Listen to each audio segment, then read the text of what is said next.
Hello everyone and welcome back to So Very Wrong About Games. I'm your co-host Mark Bigney, and with me as always is my co-host Mike Walker. How you doing, Mike? Fantastic. Glad to hear it. I'd just like to announce that we are now the official board gaming podcast of the 2018 Winter Olympics in Pyeongchang. We are also the unofficial podcast of people named Mark who like to make outrageous lies.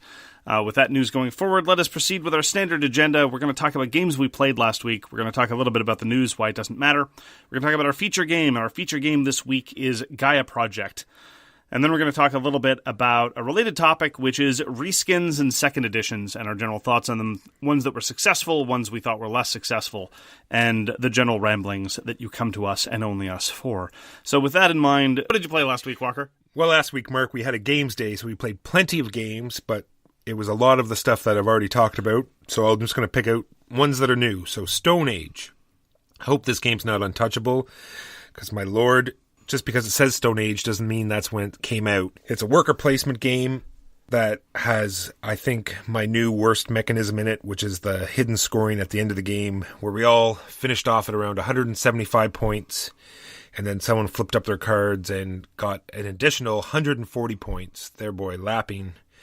Anyway, that's Stone Age, one of the initial worker placement games. So you played it with the expansion style as the goal, correct? Correct. You told me a couple things. Now, I've played Stone Age. I'm kind of like you. I wasn't terribly enamored with it. I think it suffers from a lot of the earlier worker placement foibles that newer ones don't.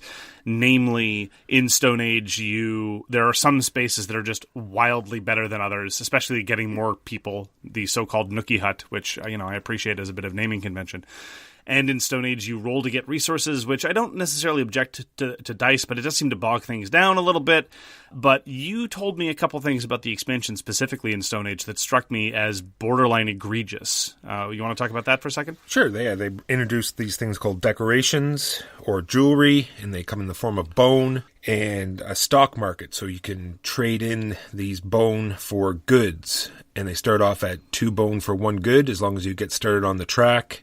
And it pretty well negated like the last 3 resource tracks, right? There's no reason no one ever went to the gold space or the stone space or the clay space, because why do that when you can just get bone and trade it in for a way better ratio? So it seemed very odd. Your initial characterization of the Stone Age expansion was that it seemed to take away from the base game. And I'm all in favor of giving people increased flexibility, but when your expansion basically obviates the need for a lot of different tracks, that definitely doesn't seem like an advantage. Yeah, it was odd. Yeah. Anyway, like I say, early worker placement game, I think it's been more or less rendered obsolete by later ones. That's not to say that the older worker placement games aren't better, but it's like a lot of the immediate derivatives of Dominion that just came out after that hadn't quite figured out how to solve a lot of the issues, that there's not really a whole lot of reason to go back and play. No, not in my opinion anyway. So this was a good week in gaming for me as well. I was introduced to a fair number of new games that I was very, very impressed by. One of them was Corporate America. This was a game that was initially released about 5 years ago by Teale, Fristoe, and Nothing Sacred Games. And I'd been wanting to try it for a while, but I'd never really had a chance to. And someone of our acquaintance got the new Gilded edition. Yeah, no, I've been watching you guys play it. It seems very interesting. It looks like some sort of U.S. government abstract game. It looks very red, white, and bluish, and I'm interested to see what you think of it. Okay, so there are 2 things to talk about in terms of Corporate America. There's the satire, and then there's the actual game itself. I'll start with the satire. The satire is probably one of the better satires that I've ever seen in board game form. There's a whole bunch of rules mechanisms, many of which are fine by themselves, but are rendered even better by the fact that this is a satire about money and politics in America. For example, in many other politics games, I'm thinking specifically of Die Macher. Die Macher is a game I still quite like and I will defend, and Karl-Heinz Schmiel has done a lot of good things. But in Die Macher, there's this process near the end of the game where, by virtue of the mechanisms, all of the party platforms kind of converge, and that's kind of unsatisfying as a political quote-unquote simulation of German politics. But in Corporate America, you can end up in situations where you have a number of people quote-unquote running for president, and their platforms are basically the same, and you as a corporation are entirely indifferent to who gets elected. It's merely a question of the specific promises they offer you in the future. And that's fabulous. That's exactly, the sort of cynical corporate satire of how politics works in the U.S. Corporations who give to both major political parties, they're relatively indifferent because the policies at the end of the day will favor them both equally. And so in other games where it's a problem, in this game, it's a plus. Furthermore, there are a whole bunch of things about the game that are desperately unfair, but that are fine because it's hilarious satire. For example, the start player in many player counts has a significant advantage, at least in the first round. And in corporate America, the start player rule is very simple. It's whoever has the most cash on hand. And so at the start of the game, we all went into our wallets, we figured out how much money we had. And so it's almost like paying to win, except, you then get to keep the money, which is fabulous. Another great feature, and I feel almost bad spoiling this because when we found out this rule in corporate America, we cackled madly for a long time. But if there is a tie in the presidential election, and the presidential election in corporate America, of course, is determined by money, if there's a tie, then what happens is there's a deadlock in the Electoral College, and in order to break the tie, you find somebody who's not involved in the game, and they break the tie. By whatever means they want. And so you have to find somebody not playing the game, and this represents the Supreme Court. This is sort of a riff on Bush v. Gore. It's absolutely hilarious, and it's really, really cool. So the satire is great. And that's just structurally. There's a whole bunch of cards in corporate America that are specific jokes that are specific references to companies, because mostly it's about buying and operating companies. So I like the satire. I think it's good. It doesn't seem particularly slanted. It's mostly just making fun of money and politics. And if you don't find that topic funny, then whatever, stay away. As far as the game is concerned, I don't think you, Walker, would like the game. I love it. I think corporate America is hilarious and great. It's about a 60 to 90 minute haggling game. Sidereal Confluence, which we've talked about before, and I absolutely adore that too. One of the things that I commented on is that it's not really a game that lends itself to haggling, because you want a lot of really smooth transactions. Cube for cube, whatever, I give you these promises. Corporate America is more about haggling. It's like, well, I'll give you $2 for this favor. Make it 3. It's like, all right, fine, I'll give you 3.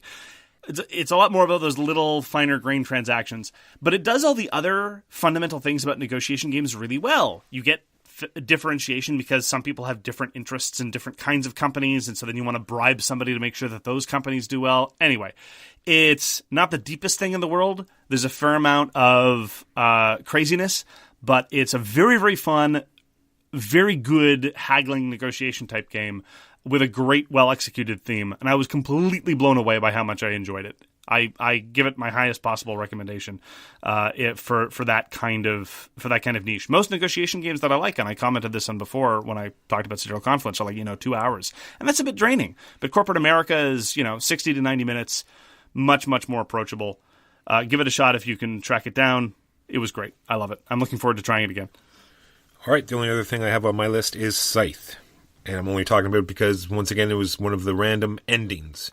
I'm really liking these random endings because I think they're, when you have newer players or players that don't play very much, it puts a stress on them to get going, right? So the experienced players are going to jump a bunch of stars. Once they get their engine going, they're going to be getting 2 or 3, sometimes 2 stars a turn. So if you put these constraints on them and a sense of urgency, then these other people are going to pick up the pace and also keep up with the more experienced players. Like the one we played was, as soon as someone gets to $40, the game's over. And every time you get a unique, not a unique, but if you're the first person to put a star on one of the victory conditions, then you would get $5. So everyone felt as though there was this huge push.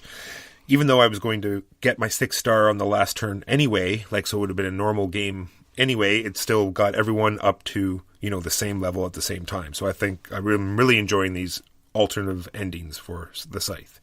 That one does look interesting. I thought that was one of the better versions of... I complained before in our review of Scythe the Wind Gambit that a lot of the alternate end conditions were do this thing or have 6 stars. And at that point, I'm like, well, you're not really changing much.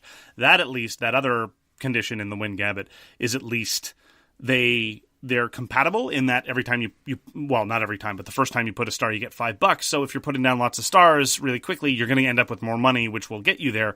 But there are other ways to get just cash in Scythe. And so I do appreciate opening things up a bit. And I still kind of wish that more of the ending conditions were like that. But I'm glad you're enjoying it. Another new game that we played this week was Mythic Battles Pantheon. This is just starting to ship to backers now. People are getting into their hands. I got mine in trade, so I actually think I got my copy a little bit sooner than some other Canadian backers. Sorry, guys. I feel your pain.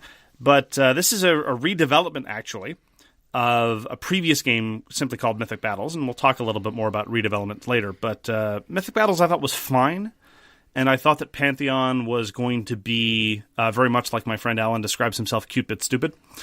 Alan is at least half right in that characterization of himself, but anyway. And, I'll let you start, Walker, because the one play I've had this week was indeed with you. What was your takeaway of Mythic Battles Pantheon? It's going to be a little skewed on this show because we're big fans of Heroescape. And I think this game really feels a lot like Heroescape because you have all these units that you get to choose from. They do there's this mechanism where they have multiple balancing values. So every unit has a point cost, and every unit puts a number of their own unit cards into the deck, and they also put a certain number of Art of War cards into the deck. So there's 3 values there that they can use to balance these units out. I think that's a fantastic system. I was very impressed with how the card play worked out. It was an interesting sort of tension. It was different from many of the standard minis games of the type where you can activate whatever you want, or every turn you just get to activate a couple things. Or it was even different from Heroescape, where you can activate any 3 units in a given turn. It was even different from the Commands and Colors games, which are also card-driven, but the cards activate any unit you want within a certain section. In Mythic Battles Pantheon, if you draft a unit and it has 4 activation cards, in your deck there will be precisely 4 times you can activate this unit. And there is no way at all, other than some very, very weird peripheral powers, to activate that unit more than those 4 times. Because once a card is in its discard pile, you're not seeing that again until the reshuffle. And it took me about half of the game, the first play, to really internalize the constraint that puts on your activation. So in Mythic Battles Pantheon, you can draft the most powerful unit you want, and you can, have Ares or Achilles or whatever big beat stick you have, and you can plop it in the middle of the fight. But as your opponent, know there's only a certain number of times you're going to get to activate him, and after that, he's just sitting around waiting to get his rear handed to him. And so you really have to be careful about what you activate and when. And that made things really, really interesting. And it was a lot deeper and more nuanced than I ever expected. Don't get me wrong. I love games where you just get some big unit and you crash it against somebody else. I still love doing stuff like that. I have no end of patience for games like that do it reasonably quick and dirty.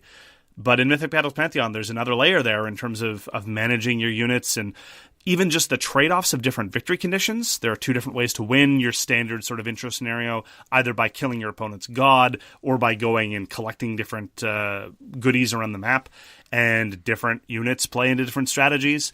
As sort of a session report, Walker had a whole bunch of really deadly units, a whole bunch of archers and a titan named Helios who would just wander around, and he was massacring me left, right, and center. And I drafted Hermes, and I don't know how much you know about mythology. Hermes was not really known for killing things. He liked to run away, and so there was Walker running around and dominating the center of the map, and here I was running around the periphery and playing a scavenger hunt. It was, like I say, Mythic Battles Pantheon was far more interesting than I thought it was going to be, so I'm very much looking forward to exploring the system. Definitely in the same boat. I was expecting the worst, but got the best. I'm really looking forward to playing more. And I love Greek mythology. Their next project, I think, after they reprint this, is going to be Mythic Battles Ragnarok, and Norse mythology is totally my jam. I'm not the wealthiest man in the world, but here's a little a sneak peek, Monolith. If you want to charge me $500 for a Scale Jormungand, I would probably give you those $500.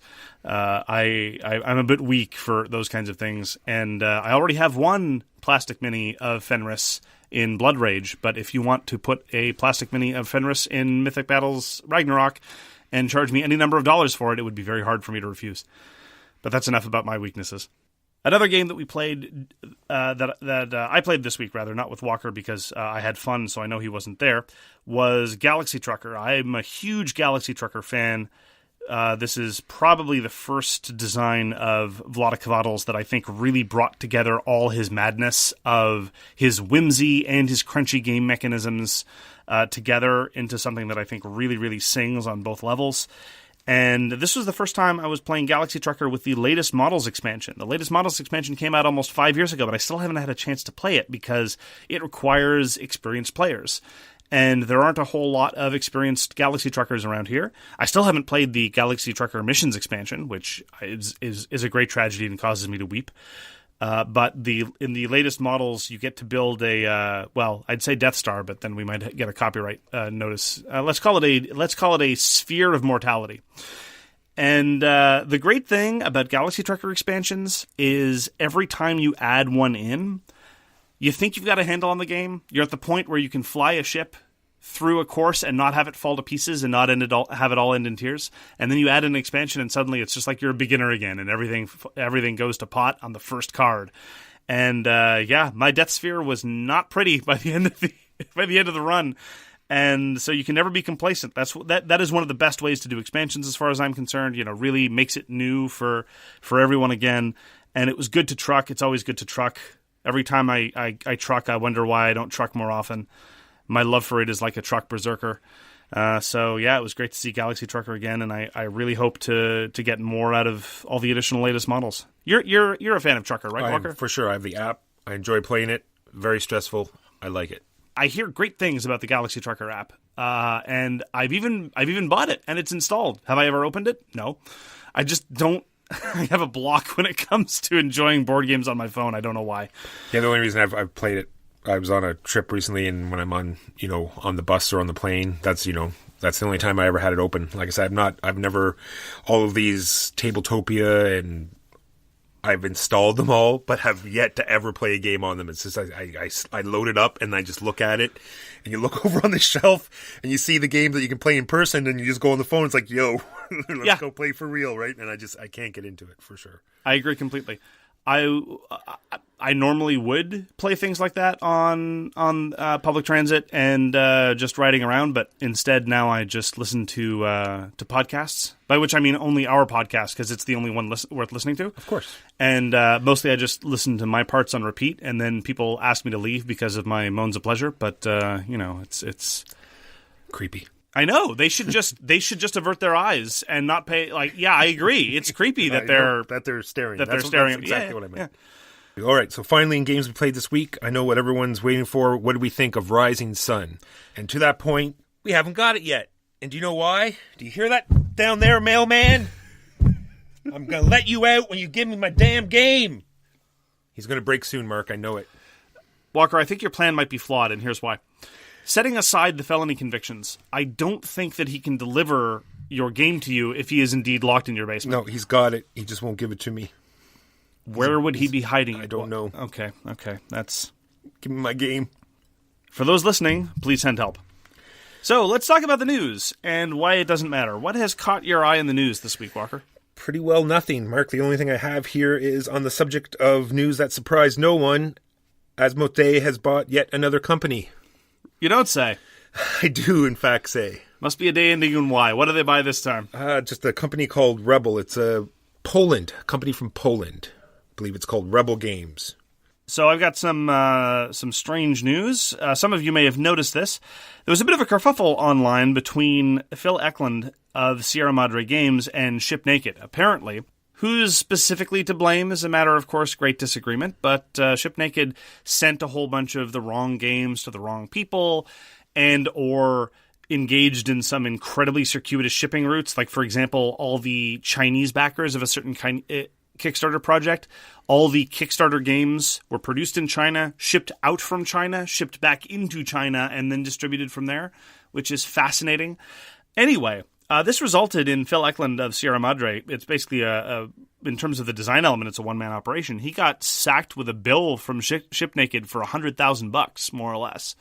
He said that the shipping costs for a $37 game turned out on average to be about $25 per backer, which is crazy. And so he had to take this hit out of his savings. And so he posted this on Board Game Geek. And I will note, just as a note about Phil Eklund, I've made fun of him in the past. I'll probably make fun of him again in the future sometime. Not today, though, because in his rule books, in his editorializing, I find him occasionally borderline obnoxious. He's made some very dismissive comments about my field and other people who work in fields similar to mine. But when it comes to his correspondence on Board Game Geek, his actual forum posting, he comes across as a very considerate, very humble, very reasonable guy. Usually it's the other way around, right? Usually when you're posting on a message board, you sound like a jerk, and when you have a little bit more time to think about how you're writing, you sound a little bit more measured and reasoned. But I've never met the man. I don't want to judge him personally. I just will say that everything that he's written publicly about these trials have been extremely reasonable, even in the face of tremendous setbacks. Anyway, so a number of people have chimed in talking about their negative experiences with Ship Naked, bad fulfillment experiences. So the proprietor of Ship Naked, Dan Yarrington, is also the guy who started Game Salute, and a number of people have had very, very bad experiences with Game Salute. Games showing up from Kickstarter fulfillment without boxes or other advertised components, or incredibly late Kickstarter fulfillment, although to be perfectly frank, I find it hard to fault anyone for that. That's just kind of par for the course with Kickstarter, but apparently it's... Chinese New Year. Yeah, Chinese New Year. Apparently the claim is that when it comes to Game Salute, it's Chinese New Year all the damn time. And it's worse than others, so I'll take people's word for it. But Game Salute has been, very coincidentally, the week after they've been getting slagged on Board Game Geek for possibly screwing over Phil Eklund, with Dan Yarrington having been found by a jury to be in breach of contract with Zev Schlesinger, formerly of Z-Man, they are now forming 3 new imprints, and so they'll be publishing games under new names, namely Starling, Sparkworks, and Flying Meeple. I'm sure this is a coincidence. So... Again, I haven't had any bad experiences with Yarrington personally. I've had a couple of Kickstarter projects fulfilled by Ship Naked, the Realms projects, for example, and they've been fine. I've had a project fulfilled by Game Salute, namely all the Shadow Rift stuff, and it's been fine. But a lot of people say it's been pretty bad, and I take their words for it. And Yarrington somewhat reasonably refuses to defend himself in public post forums, which is entirely the right call to make. But we as consumers sometimes don't necessarily have the full picture. Suffice to say, there's a lot of mud being thrown around. That's what I've been following in the news. That's all I've got too. If you like looking at box covers, lots of companies announced lots of games this week. But like I said, you can go look at the box covers. That's all there is. So, our feature game this week is a game called Gaia Project. Let me tell you about Gaia Project. Please do. In Gaia Project, you're going to claim one of 14 asymmetrical alien races, attempting to peacefully colonize the galaxy. And because each race has a different environmental needs, they're going to have to terraform their planets differently. So once you've terraformed your planet, you place a mine there, which is going to be your first building. Then you upgrade your buildings from there and spread throughout the galaxy. There are 6 different tech tracks that you can modify and improve certain phases and or actions of the game. They give you more resources, making things cheaper, increasing your range. Also getting higher on these tracks will get you more victory points at the end of the game. The final spot in each track only has room for 1 person, so it's a little bit of a race to get there. There are specific victory point objectives for every turn. These are randomly drawn at the beginning of the game, so it's going to be different from turn to turn and from game to game. And there's also some left over at the end, so there's a big variety there. So in Gaia Project, there are 2 main objectives, which are also randomly drawn at the beginning of every game. And it's sort of a majority thing. So you either have the most buildings or most power or most of something, and that's tracked throughout the game. So you're going to manage your power, upgrade your buildings, advance in tech, and whoever has the most victory points at the end wins. That is Gaia Project. What do you think about Gaia Project, Walker? I really enjoy Gaia Project. I didn't play very much Terra Mystica, I think twice. Once maybe a year ago, and once before that, maybe 3 years ago. But I really enjoy Gaia Project. It's wide open. You have many choices. There's a tech tree, which everyone loves. There are no hidden victory points. It's the victory conditions are tracked throughout the game. There's no going to be big surprise at the end. You know exactly what everyone has. The asymmetric powers, there's 14. They have the components. They have 7 different colors.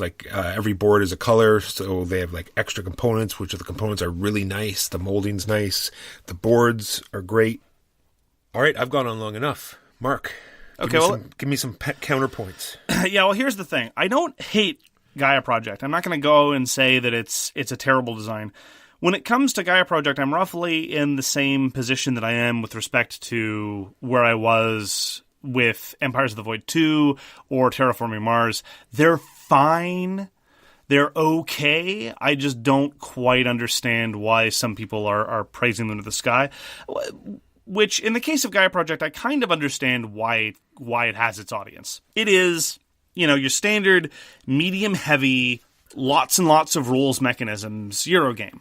It doesn't do anything particularly novel, with one major exception, and I will give it praise. The power system is great. We'll talk a little bit more about that later. The way that it deals with power is neat. I mean, it's hardly novel because they invented it for Terra Mystica, so they're using it again in Gaia Project. But it's one problem that I have with it is that it's seriously overcooked. It's, a slew of barely connected mechanisms that is all in service of, at the end of the day, and this is my chief complaint, all that you're doing in this game is you're building buildings. Basically, that's it. Everything else you're doing is in service of building buildings. There's a neat power management system that gives you the resources necessary to build buildings. There's a variety of tech bonuses that you use so as to build buildings. And there's 5 different kinds of buildings. You build your mines and you upgrade them and whatever. But that's it. And so the experience of playing this game is you spend about 120 to about 150 minutes, because it's a substantial game. And all you've got to show for it at the end of Gaia Project is, well, I built these, 7 mines, 2 science academies, and this planetary research institute. And that's okay. It's fine. But it doesn't really grab me. I find it very unengaging. And all of this relatively in-depth involved mental combinatorics that requires significant foreplanning, all in the service of just building some buildings. There's not a whole heck of a lot of player interaction. There's a little bit of drafting off of other people's actions. You want to build next to them, and so you can get some power bonuses, and so your trade institutes are a little bit cheaper. Sure, fine, whatever. And you certainly want to score more points than they do, but even in this game, there's even less blocking than there was in Terra Mystica. The way that the map worked in Terra Mystica was it was a little bit more plausible to try to cut somebody off from valuable terrain. Here, because it's space and there are all these empty spaces in between the planets, in Gaia Project, it's much harder to cut someone off from the edge of the map, because if they have the resources to throw at it, they can just bypass. They can bypass you and get past. Not that that's often necessary. And so I'm just underwhelmed. After that much thinking and that much processing and that much rules internalization, I want a little bit more to show for it. I can't disagree, but I think almost any game can be broken down to the one mechanism. No, I don't think that's true. Like spherical confluence, you can say it's all about the trading, right? Or all about the cube pushing. Sure, but that's a process. Right? The trading and the cube pushing... No, seriously. The trading and the cube pushing is the process. It's how you get... It's the means to the end. In Sidereal Confluence, I will grant you that mostly what you're doing is trading and pushing cubes so as to get victory points. And I agree with you if I had said, oh, this is a 2-hour game where you're just trying to get points. Yeah, that's a nonsense objection. That's just stupid. Because any game with points, at the end of it, your goal is just to get points. But in Sidereal Confluence, the trading and the negotiation and the interaction is all the means so as to get this engine going. And I think that actually the comparison with Sidereal Confluence is a good one, because the next thing I'd like to talk about, and this will give a little bit more, I think, teeth to my complaint that there's not really a whole lot there, is how Sidereal Confluence and Gaia Project handle asymmetry differently. One of my chief problems with Terra Mystica, and I think that Gaia Project still has this, is that the asymmetry doesn't broaden your options, it actually narrows your options. My experience has been that in those games, your racial power isn't so much an additional tool or an additional way for you to explore the game state. It's in fact a set of blinders, because the way you do well in the game is you just hammer home your racial advantage. And so it narrows your available choices rather than expanding them. A counterpoint in Sidereal Confluence, every race can do something kind of neat, and they have a little bit of difference. But that's just grease for the wheels of the negotiation.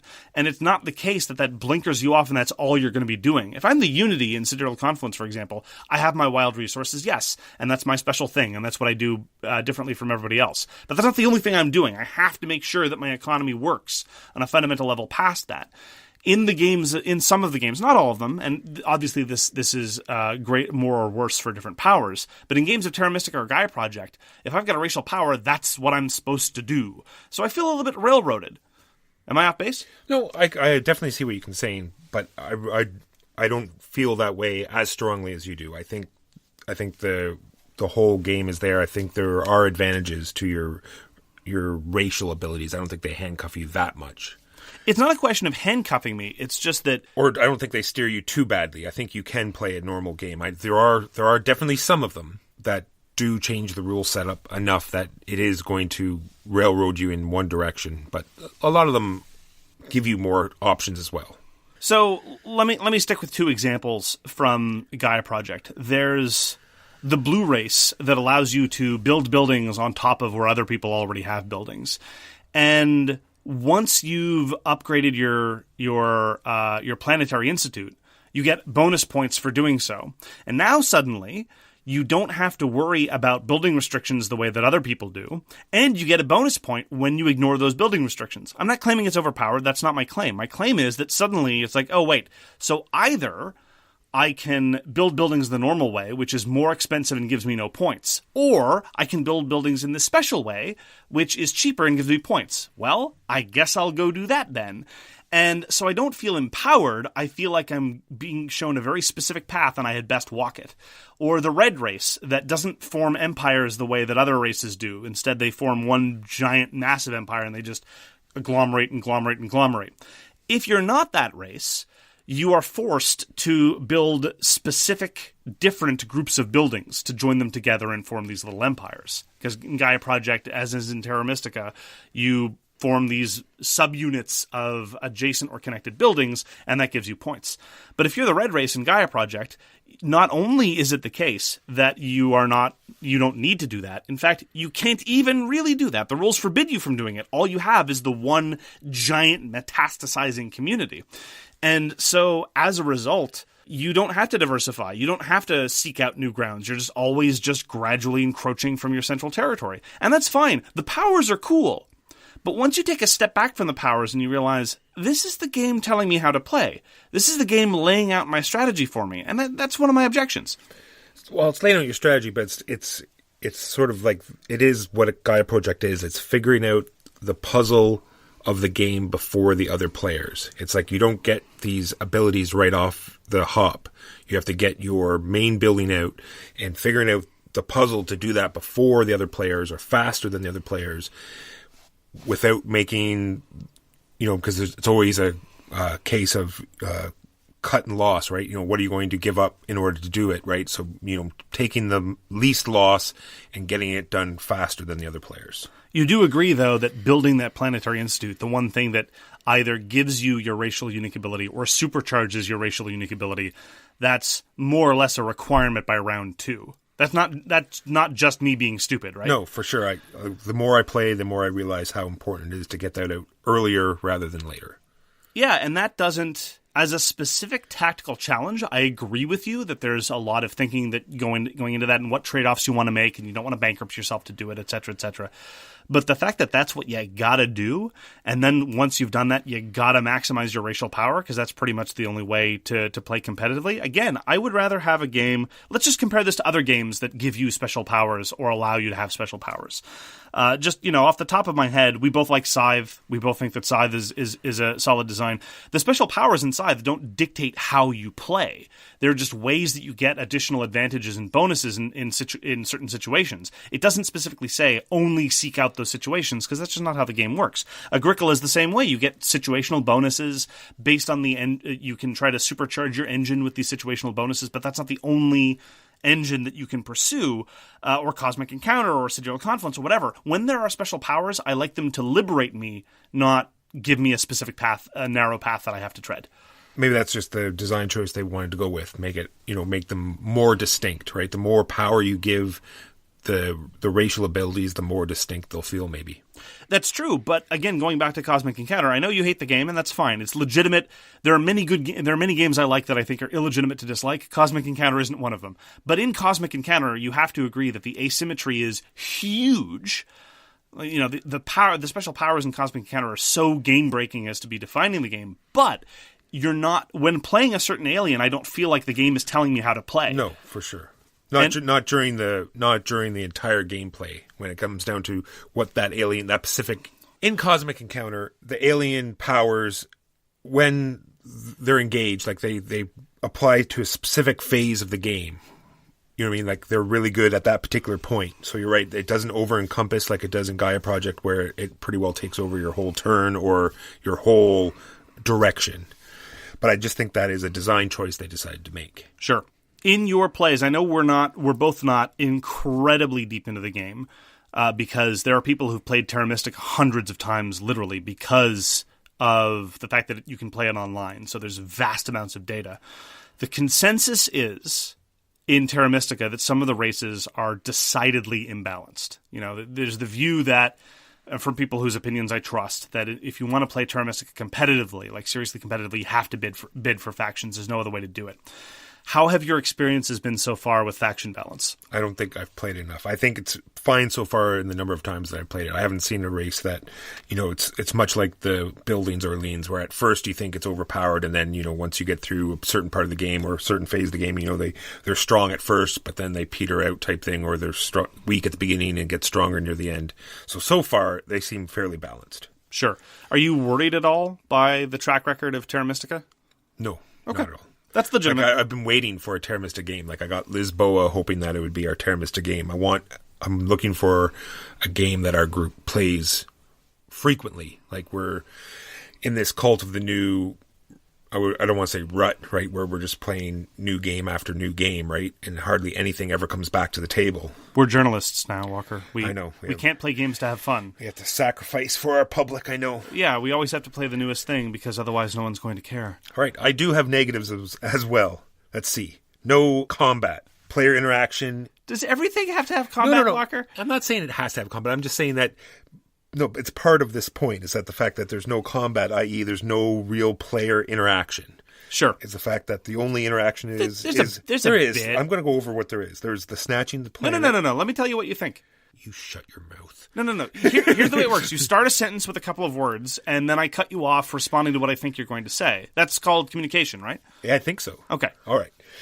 So, snatching planets before the other players do, racing up the tech tree, like trying to get to the top before other players, and taking the power actions. There's a row of power actions like Terra Mystica and what we call QIC actions, and you have to admit that the QIC tokens are one of the best components ever in board game history. They are pretty cool, yeah. So those are the only ways you can pretty well interact, is taking like normal, you know, solo worker placement interaction things, taking things before the other players do. That actually is probably, when playing Gaia Project, that's probably where I feel the player interaction the most. People snagging the QIC or power actions before I can, because they are pretty good. When it comes to snatching planets from other people, again, because of the way the different races are set up, I feel like it's usually so grotesquely expensive for me to go take a planet that's good for you. I might as well just go take the planet that's good for me anyway. And even if I do block you, quote-unquote block you, I'm probably not going to block you too badly, because then you just might have to throw a couple more QICs to get the extra range to go somewhere else. Racing up the tech track as well, I've never... And this was true of the old cult tracks in Terra Mystica as well. Terra Mystica had these cult tracks, and they were kind of awkward. In a game that's already pretty awkward, it's a whole bunch of different mechanisms shackled together without a whole bunch of thematic cohesion or coherence. Gaia Project's tech tracks are definitely superior to the cult tracks, I'll give them that.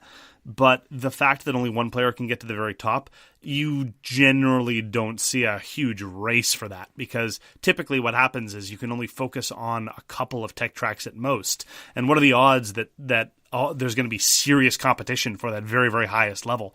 I haven't seen it manifest much. So it is an element of player interaction, but I don't think it's particularly pronounced. No. And I also have, well, you talked about the power system. At first, I felt it was very fiddly and added on, but the more that I play it, I really feel like it is an intricate part of this game. It really ties all of the other mechanisms together. Like everything sort of gives you power. When you build buildings close to people, it sort of, you know, encourages this interaction, you know, working it out between your other players. And it's on the tech tree, and it's on, you know, there's so many ways you can interact with this power thing. I always thought it was like it felt added on, but the more I play it, the more I like it, for sure. They've definitely, I think a lot of the new powers in Gaia Project, the new races in Gaia Project, rather, make much better use of the power track. So let's just explain for people who are unfamiliar. The way that it works in both of these games, you have these three bowls, and you have these tokens that move between the three bowls. And every time you gain power, if you have something in bowl 1, it goes to bowl 2. Once bowl 1 is empty, things from bowl 2 move to bowl 3. And once they're in bowl 3, you can spend them. There are ways that you can game this advancement. You can start burning tokens to advance tokens faster. So there's this notion of tokens coming in and out of your system, which is in turn, I find especially interesting because you don't want the system to be too full of tokens. You don't want too many because then your income gets diluted. If I have 6 tokens total in my ecosystem and I get, 6 power, well, that moves all my tokens. That helps me get towards the point where I can use the tokens. If I've got 20, well, then I'm not going to be able to use any of them until I've generated a staggering amount.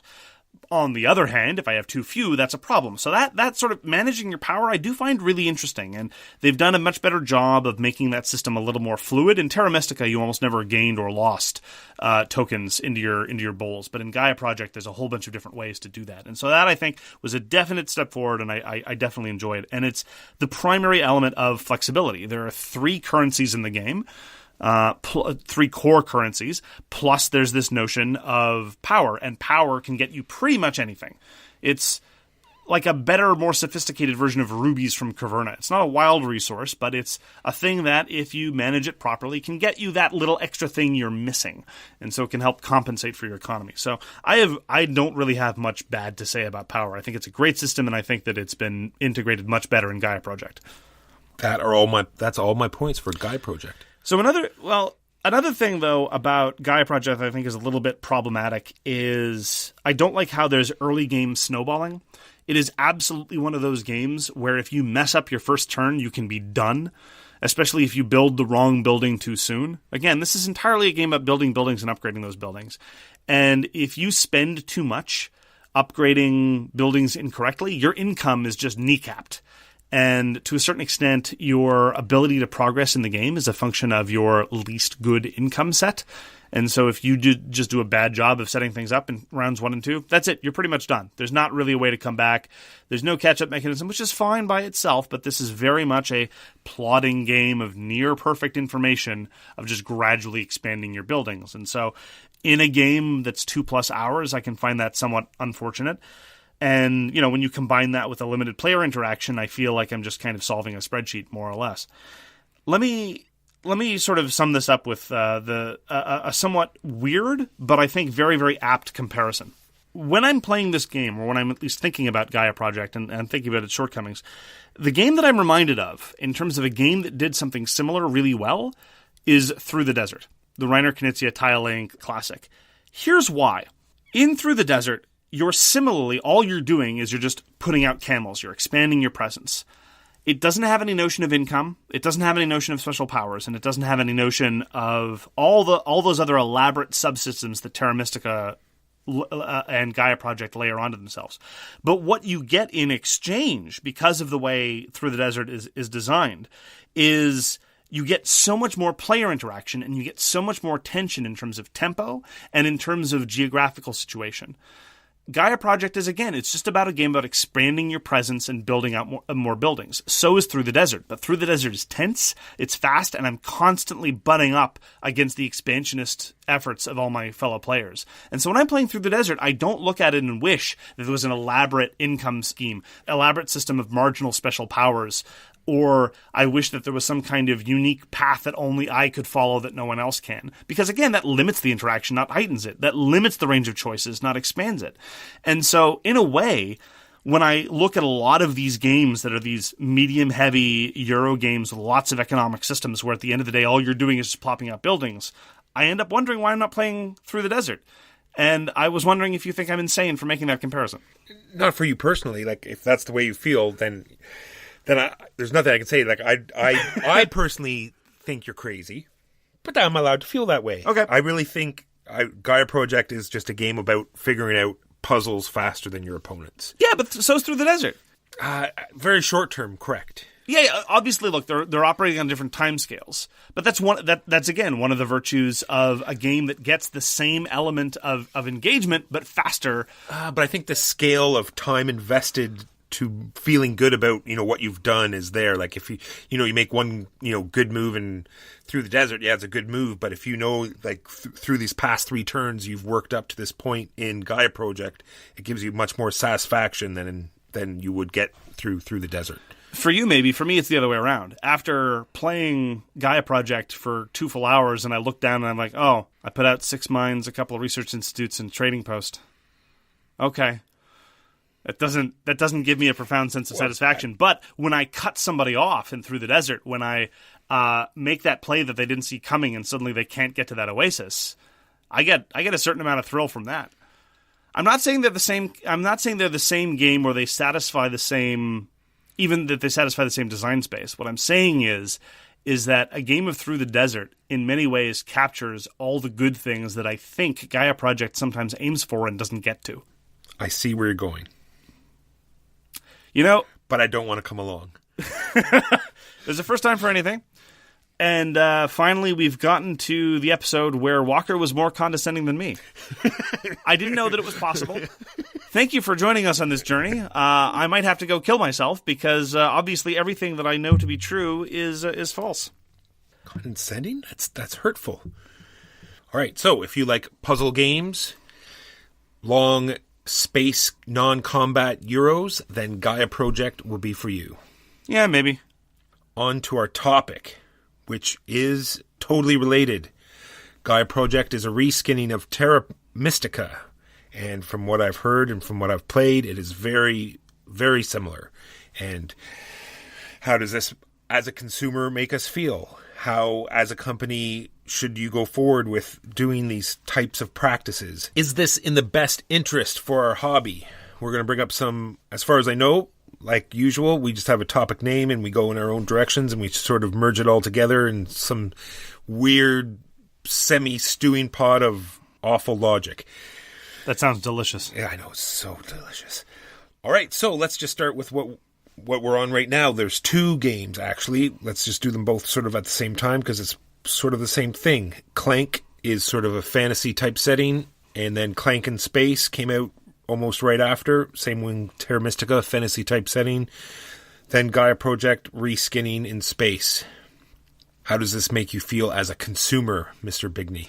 So, as a consumer, I accept the fact that game design, especially in the Eurogame space, is very iterative. Namely, you are relying on the design work that's gone before.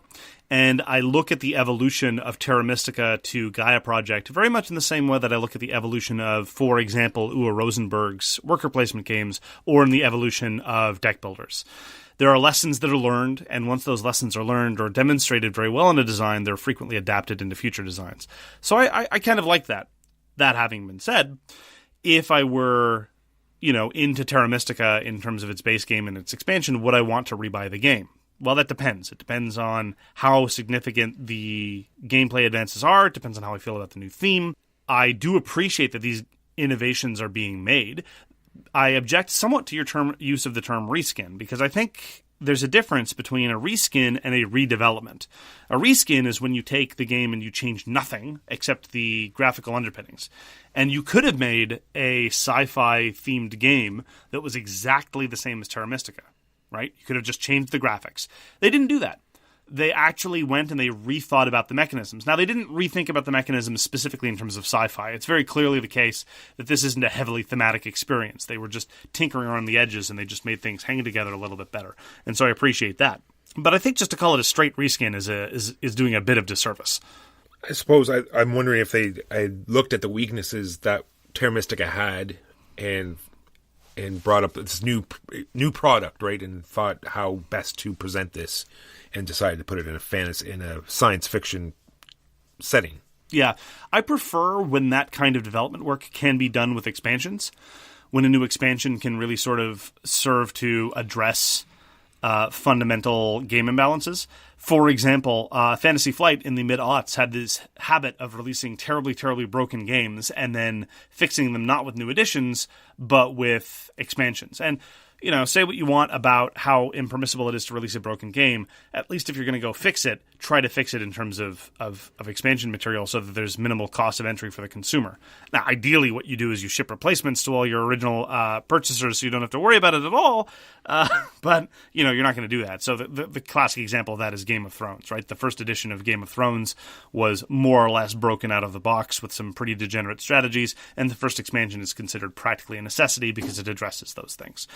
So, but that having been said, if instead your approach is to do a second edition, which is Fantasy Flight's new strategy, right? That's what they do now. They put a second edition on everything, possibly, sometimes only a few years after the first edition was sold. Again, I'm of two minds. I like that this development work is being done. I find it interesting from a game design perspective to see how these problems are being addressed, but sometimes I hate having to buy the same product twice.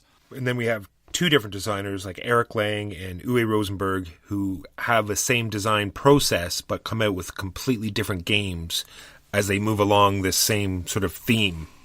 Right, we have Uwe Rosenberg with with the puzzle placement. He's got Patchwork, he's got Indian Summer, and he's got Cottage Garden, and so instead of just re-skinning the same thing or doing new additions, he comes out with complete new games. He brings in other mechanisms in order to bring out a different game for us to play.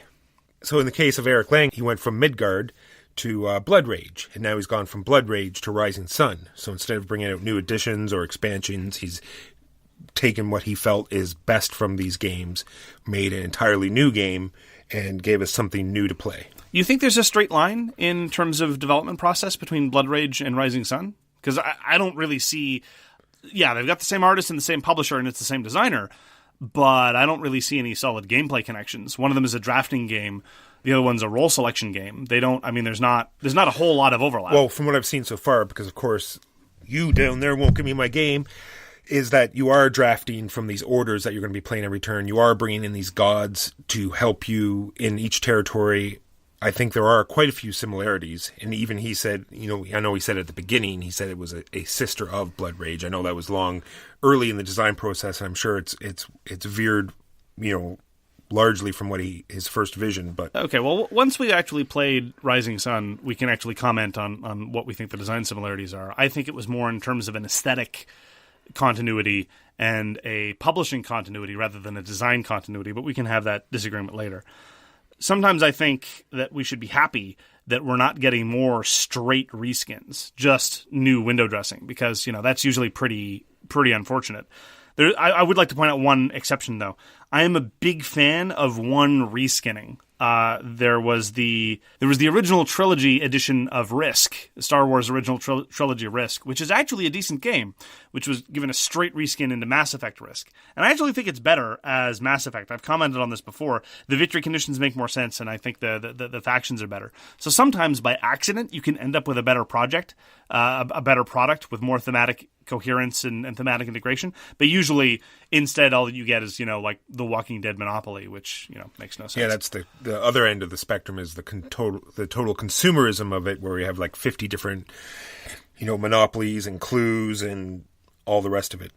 Yeah, they're not really for us though. They're not really marketed towards us. All right, then we have another line, which would be the Zombicide line. So we have Zombicide, and it's crazy number of expansions, and then right into Black Plague, and then right into Green Horde, which is very much all of the same mechanisms again, and on top of that, Massive Darkness, right, which also doesn't veer very far from the line. So all of these games very similar. It feels very much like a churning commercialism, cult of the new money grab.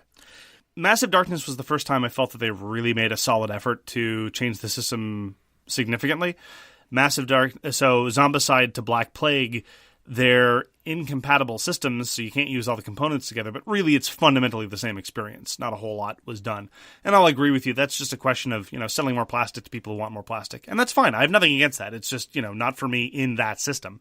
Massive Darkness, I think, was a little bit more interesting. Sometimes sometimes I love the second editions. Sometimes second editions do something really genuinely interesting. Like, for example, I think that the second edition of Battle Lore that Fantasy Flight put out is an interesting addition to the Commands and Colors line. I like all the other Commands and Colors games, but I think that the second edition of Battle Lore is the most different of all of them, and most of the changes, I think, are solid, interesting game design choices. So in cases like that, where you're really going to iterate a system and really give us something radically new, I think is great. I am also a sucker for the second edition of Rum and Bones. I'm more or less alone on this, and you can all sneer, but you're all wrong. I love the second edition of Rum and Bones. I thought the first one was great. I think the second one's even better. That's an instance of a designer really paying attention to what people didn't like about the first version and really trying to reiterate on the design. But this actually dovetails with another question that I have, and that is, just to address the different ways to handle early adopters. Because we as early adopters often get the shaft.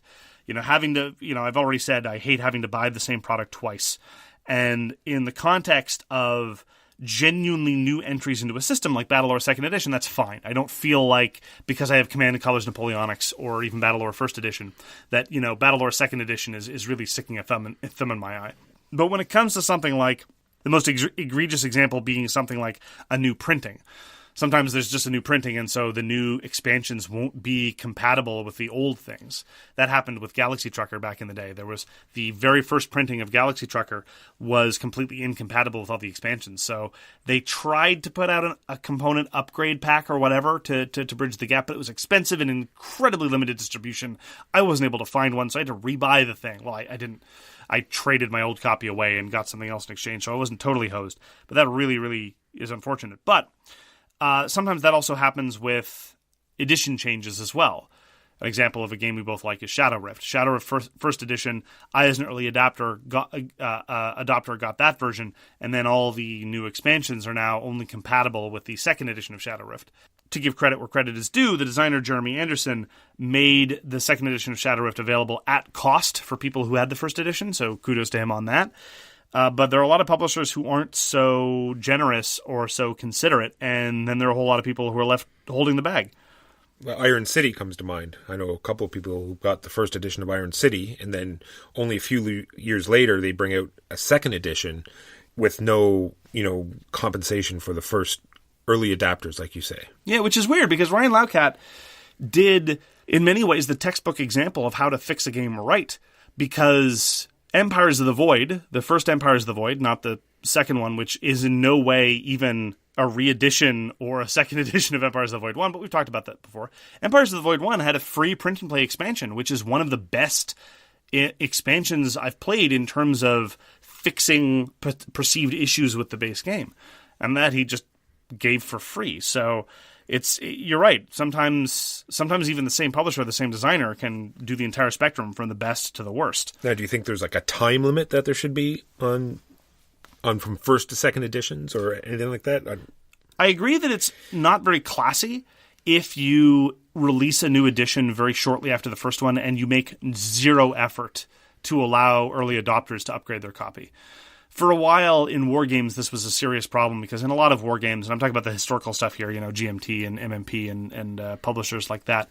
But now, GMT especially is now very, very, very good. If there are problems with the rulebook, if there's a living rulebook, if the map gets corrected, if some cards get corrected, whatever, they almost invariably now give you a very cheap or at-cost upgrade pack so you could bring your first edition components up to second edition. So they're very good at taking care of their customers that way. And there have been, better and worse ways to do it. And I agree that the time is a factor. It's tough to tell. It's a balance. I just think that as a publisher, if your new edition is to deal with genuine problems in the first, you should make an effort to make sure that your consumers are taken care of. If it's the case that new expansions are only going to be compatible with one of the two editions, try to make sure you take care of your consumers. Yeah, Flames of War did a great job of that. If you brought in your old rule book and you gave it to the, your local shop dealer, he would give you like the new rule book for free. They did a great job. Then the next thing I want to talk about is the other side of the coin, which is Games Workshop. Right, and their miniature system and how they bring out edition after edition. And sometimes they purposely change the codexes to make your old models obsolete. They're enforcing you to buy the new models. It's the same thing as CCGs. Every wave, or a lot of the new competitive games from Fantasy Flight, every wave seeks to obsolete the past wave. So there you're kind of locked into a system where it's not even a question of a second edition. It's a question of the 17th edition and the 18th edition and the 19th edition. And you have to remain current or you're going to get left behind. That's one of the reasons why I don't play those games anymore. Well, that might sound negative, but there's another side to that as well, is that it shows that they're supporting that system. Right? Well, sometimes people put out games and then that's it. It's out there. They don't touch it anymore. They don't keep intact. They don't update the rules. They don't do anything. And that's it. This sort of shows that they're there. They're supporting their product. They're putting in the effort to make it better over and over again. But I know it's obvious they have shareholders and they are there to make the money. And like everything else we're saying, you can either buy these things or not. This is, we're just talking now, is this good for the market or not? But there's a better way and a worse way to do it. When you release a second edition and you change a whole bunch of cards, try to offer an upgrade pack. Whether it's at cost or even if you make a profit off it, whatever. I realize it's hard when you're talking about a very, very small number of units to do those things, but I'm sorry, you kind of owe it to your fans, and it's a good way to pay it forward so that people can invest in your products knowing full well that if they change, they're not going to get the shaft. When Fantasy Flight basically brings down the Nerf hammer on a unit and makes its card, whether this is Imperial Assault, whether it's Netrunner, whether it's X-Wing or whatever, they don't offer replacement cards. That's a problem for me, especially given that in competitive tournament environments, there's a very strong bias towards using original cards. I don't know the best way to handle it, but when they don't try to do anything to address it, then that's a problem and I object. Even Dominion, how old is Dominion? And they recently updated their thing and they offered an upgrade pack. Exactly. They did a great job. I have no problem, and this is one of the things where, and a number of designers are better or worse at this. When you show up and say, "Hey guys, I've got a second edition. I've changed all these things," and then people say, "Okay, well, what about my first edition copy?" There's often this very douchey, sort of passive aggressive, disingenuous reply. It's like, "Oh, I'm sorry for making my game better. I guess I should have just left it be broken." It's like, no, shut up. Take care of the people who've invested in your product, and a lot of people, this is actually a line that David Sirlin and a lot of his fans invoke all the time. David Sirlin's the guy who did Yomi and Puzzle Strike and a whole bunch of related games in that universe. They're like, "Oh, well, I take game improvement very seriously." It's like, well, look, everybody does. Every game designer take these things seriously. Don't pass off your obsoleting my old copies or leaving these previous editions incompatible with Futures expansion just as your devotion to purity. And pretending as though other people don't. And furthermore, don't compare it, and this is specifically the thing I have against David Sirlin, he often compares it to video games. It's like, oh, well, they update all the time. It's like, yeah, most of the time when they upgrade, it's free. And when it's not free, people complain. And guess what? That's the exact same situation you're in here. If you want to charge me $20 for a Yomi upgrade pack, fine, go ahead. That's great. Or even just connect it to a print-on-demand service. You don't even have to offer a new SKU. You don't need to stock anything. Just set up an account with one of the infinite number of print-on-demand services and just be able to give me a click on a link, and I'll order it from them. That's fine. I'll do that too. But if you're not going to bother at all, then that's an issue. This actually happened recently with the new edition of Gloomhaven. There are a number of cards that got fixed in Gloomhaven. Some of the classes got rebalanced. The class that I recently retired in Gloomhaven, no spoilers, turns out got nerfed rather significantly, which kind of explains because he was pretty badass. But anyway, and people are asking for just a PDF of the corrected cards. It currently exists in text format, right? There's the errata on a forum thread or what have you. And people are just saying, hey, would you mind putting it together in a PDF of corrected cards so I could download and print it? They haven't yet. They say they will. So good on them. You can do it in a more or less classy way, and you can do it in a more or less difficult way to make sure that your fans are taken care of. That's all I'm saying. All right, I have one other game, Eclipse. And due out this year is Eclipse 2nd Edition. Yeah, I don't know, man. We'll see. Well, these are things that these are reasons of why I like it. See, I never owned Terra Mystica and I wanted to. And then a Gaia Project, I could get that. Clank came out. I never bothered to pick it up. I was away when it was released. I came back and look, Clank and Space is out. So I, get the newest, greatest thing. Sure. I never got to get Eclipse. Everyone else had it. Now, 2nd edition out, I can pick it up. And I in all these cases, fortunately, I am not going to be on the downside. It is worth noting that is one of the benefits of Kickstarter. Early adopters now have one way in which they're privileged over late adopters. I mean, yes, you're a late adopter, so you get the best version of whatever someone buys. At least now the early adopters get Kickstarter exclusives, and so I'm not suggesting that it's tit for tat, but at least there's some sort of balance. I'm going to withhold judgment on Eclipse 2nd Edition until it comes out. I think there are some reeditions. I just want to give credit where credit is due for some reeditions that take the retheme seriously and think about how to make it better. And that is, I've reviewed this game before. It's Star Trek Frontiers. Star Trek Frontiers is sort of Andrew Park's spin on the Mage Knight board game.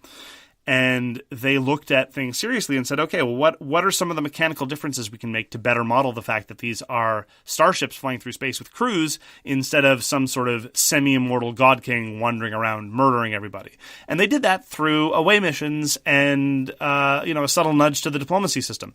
And in so doing, they managed to correct a perceived imbalance in the base game, because in the base game at some point in Mage Knight, diplomacy becomes borderline useless. But in Star Trek, diplomacy remains useful for the entire time because you're not always shooting people. Sometimes you're negotiating, even with final bosses.